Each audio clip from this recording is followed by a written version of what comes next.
Sir నమస్కారం sir. నమస్తే. Sir Sharmila గారు మొన్న ఒక ప్రెస్ మీట్ పెట్టారు. అక్కడ ప్రభాస్ గారి ఇష్యూ తీసుకొచ్చారు. అంటే అంతకుముందు జగన్మోహన్ రెడ్డి గారు ఒక ప్రెస్ మీట్‌లో ప్రభాస్ గారికి, షర్మిల గారికి లింక్ ఉంది అని చెప్పేసి అంతకుముందు బాలకృష్ణ గారి ఇంటి వేదికగా ప్రచారం చేశారు. ఆళ్ళు ఈ విధంగా అని చెప్పేసి ఆయన కోట్ చేశారు. దానికి కౌంటర్ వేయడానికి షర్మిల గారు ప్రెస్ మీట్ పెట్టి ఈ ప్రచారం చేసింది బాలకృష్ణ గారు ఏమాత్రం కాదు, జగన్మోహన్ రెడ్డి గారే అని చెప్పేసి ఇప్పుడు చెప్తున్నారు. సో జగన్మోహన్ రెడ్డి గారు నిజంగా చేయించారా ఆ ప్రచారం? మరి షర్మిల గారు చెప్పింది నిజమేనా? దీన్ని ఆమె అంటే ఉద్దేశం ఏంటి ఈ వ్యాఖ్యలు చేయడం వెనుక? మీ ఒపీనియన్ ఏంటి సార్ దీనిపైన? అంటే ఆవిడ కాన్షియస్‌గా ఒక ధోరణి ప్రదర్శిస్తూ వస్తున్నారు. యాంటీ జగన్మోహన్ రెడ్డి క్యాంపెయిన్ ఆవిడ బలంగా చేస్తున్నారు. ఓకే. అంటే ఇందులో రాజకీయ పరమైనటువంటి విభేదాలు లేకపోతే రాజకీయ పరమైన విమర్శలు లేవు. చాలా క్లియర్గా ఇది ఆస్తి తగాదా అనేది స్పష్టంగా అర్థమవుతుంది. అంటే నాకు రావాల్సింది నాకు ఇచ్చే వరకు నేను ఈ గొడవ ఆపను అని ఆవిడ బలంగా చెప్పదలుచుకున్నారు. అందుకోసం ఆవిడ ఏం మాట్లాడటానికైనా వెనుకాడటం లేదు. ఓకే. అంటే తన క్యారెక్టర్ గురించి వాళ్ళు పల్చగా మాట్లాడుతున్నారు అని ఆవిడ ఎన్నికల సమయంలో వైసీపీ మీద, జగన్మోహన్ రెడ్డి మీద దాడి చేశారు. ఇప్పుడు ఆవిడే స్వయంగా ఆ టాపిక్ ఎందుకు మాట్లాడాలి? అసలు సంబంధం ఏముంది?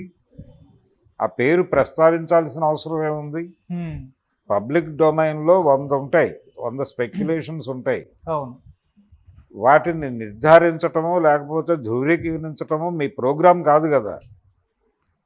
మీ ప్రోగ్రాం పొలిటికల్ క్రిటిసిజం చేయండి.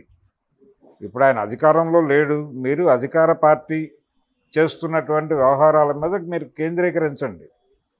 ఈ రోజుకి మీరు జగన్మోహన్ రెడ్డి గురించే ఎందుకు మాట్లాడుతున్నారు? మీరు ఆంధ్రప్రదేశ్కి పిసిసి ప్రెసిడెంట్గా ఉన్నారు. మీరు ఆ పార్టీ నిర్మాణం మీద, ఆ పార్టీ వ్యవహరించాల్సినటువంటి రాజకీయ పద్ధతి మీద మీరు కేంద్రీకరించి పనిచేయండి. అది వదిలిపెట్టేసి ఈ రోజుకి జగన్మోహన్ రెడ్డి టార్గెట్ అంటే అది ఆస్తుల గొడవే, అంతకుమించి ఏమీ లేదు. జగన్మోహన్ రెడ్డి కూడా అంటే వైఎస్ రాజశేఖర రెడ్డి కుటుంబం తాలూకా ఆస్తి తగదా. అదేదో పాత వాక్యం ఉంది, ప్రపంచపు బాధ శ్రీశ్రీ బాధ, అలాగే కృష్ణశాస్త్రి బాధ ప్రపంచం బాధ అని ఒక ఫేమస్ డైలాగ్ ఉంది.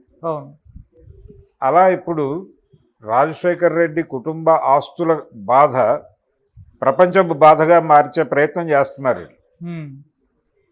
జగన్మోహన్ రెడ్డి రిజిడ్గా వ్యవహరించడం అనేది జరిగింది ఆ ప్రాపర్టీ విషయంలో. ఓకే. ఈవిడ మరింత పట్టుదలతో వ్యవహరిస్తోంది. అంటే కొట్టుకుంటున్నారు వాళ్ళిద్దరూ ఓపెన్గా ఆస్తుల గురించి. ఈ ఆస్తుల గురించి కొట్టుకోవడం అనే దానిలో వాళ్ళ కుటుంబం ఇన్ టోటల్ రోడ్డు మీదకి వచ్చిందనే విషయం కూడా మర్చిపోతున్నారు. మర్చిపోయి అతిగా వ్యవహరిస్తున్నారు ఇద్దరు. ఈ అతిగా వ్యవహరించడం వల్ల వాళ్ళు మాత్రమే యుద్ధంలో లేరు.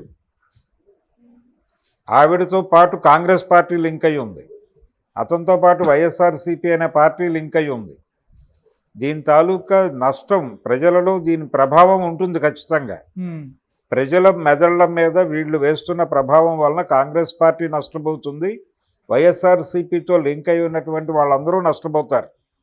మొన్న జరిగినటువంటి అసెంబ్లీ ఎలక్షన్స్లో వైసీపీ తరఫున పోటీ చేసినటువంటి ప్రతి ఎమ్మెల్యే ఎంతో కొంత ఖర్చు పెట్టి ఉంటాడు కదా. ఆ ఖర్చు పెట్టిన వాడు ఓడిపోయాడు. వాడి ఓటమికి దారి తీసినటువంటి కారణాల్లో వైసీపీ పార్టీ మీద షర్మిల అండ్ సునీత చేసినటువంటి కామెంట్స్ ప్రభావం కూడా ఉండొచ్చు. వాళ్ళకేం అవసరం? వాళ్ళకేం రాదు కదా ఈ ఆస్తి. వైఎస్ఆర్సీపీలో ఉన్నటువంటి వాళ్ళందరికీ రాజశేఖర రెడ్డి ఆస్తిలో భాగం లేదు. కానీ ఈ ఆస్తి తగాదా ప్రభావం వల్ల నష్టపోయి వాళ్ళు దెబ్బతిన్నారు కదా. ఆ నష్టాన్ని ఎవరు భర్తీ చేయాలి? 4 గోడల మధ్య మీరు సెటిల్ చేసుకోవాల్సిన విషయాన్ని 4 గోడల మధ్య సెటిల్ చేసుకోకుండా దాన్ని రోడ్డు మీదకి తెచ్చి రచ్చ చేసి ప్రజల మనసుల్లో మీరు ప్రభావం వేయటం వలన కాంగ్రెస్ పార్టీ నష్టపోతుంది, వైఎస్ఆర్సీపీ నష్టపోతుంది, తెలుగుదేశం పార్టీ కూటమి లబ్ధి పొందుతుంది. ఇది ఫైనల్.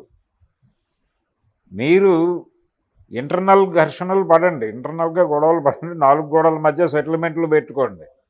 మీరు బహిరంగ వేదిక మీద ఏం మాట్లాడినా మీ పార్టీకి ఉపయోగం లేదు, ఆయన పార్టీకి ఉపయోగం లేదు, ఓకే. నష్టం తప్ప. ఎందుకు పదే పదే ఇప్పుడు ఆవిడ ప్రభాస్ గురించి మాట్లాడటం అనేది విడ్డూరం ఏం కాదు. ఆల్రెడీ జగన్మోహన్ రెడ్డి మాట్లాడటానికన్నా ముందే పబ్లిక్ డొమైన్లో ఆ వార్త కలదు.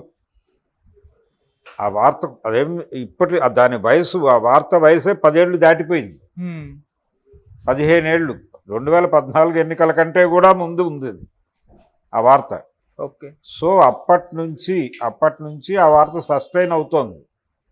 మధ్యలో ఆ వార్త బూటకము అని కూడా ప్రచారం అయిపోయింది. ఇప్పుడు మళ్ళీ మీరు ఎందుకు దానికి ఆ వార్తకి జీవం పోసే ప్రయత్నం చేస్తారు మీ నోటితో?